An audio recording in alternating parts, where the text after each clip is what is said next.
আপনার নামটা বলেন। মায়ন কবির, বাড়ি মেদের ধার, মেজের ধার। আচ্ছা, জেলা মুর্শিদাবাদ। জেলা মুর্শিদাবাদ। আপনাকে এই লঙ্কাটা কি লঙ্কা দেওয়া হয়েছে? ভিএনআরের 446। 446। আচ্ছা, এই লঙ্কাটা আপনার কেমন লাগলো? লঙ্কাটা দারুণ, লঙ্কাটা ভালো লাগছে।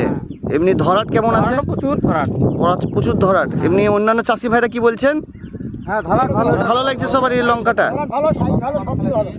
ধরাট ভালো, সাইজ ভালো, সবারই ভালো লাগছে। তা আগামী বছর কতটা চলবে, ক বিঘি আশা করছি? তা মোটামুটি 50-60 বিঘির মধ্যে চলবে। তা লঙ্কাটা একবার দেখান দেখান দেখান, ধরাট দেখান এই জায়গাটা এসে।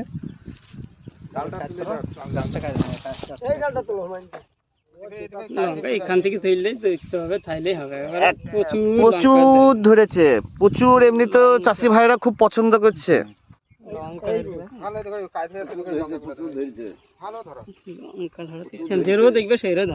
আচ্ছা, এক একটা গাছে তো কত করে উঠছে আইডিয়া? কত একেবারে 250-300 গ্রাম উঠে। 250-300 গ্রাম? তার থেকে বেশি উঠবে, 500 গ্রাম উঠবে। 500 গ্রামের উপরেই উঠছে আমাকে এক একজনা বলছে। কিন্তু অন্যান্য যে লঙ্কা করেন তার তুলনায় অনেকটা ভালোই আছে, অনেকটাই ভালো আছে। আচ্ছা, আগামী বছর তাহলে এই লঙ্কাটাই চলবে। এই লঙ্কাটার নাম কি? সব 446, ভিএনআর কোম্পানি 446। ঠিক আছে, ধন্যবাদ আপনাদেরকে।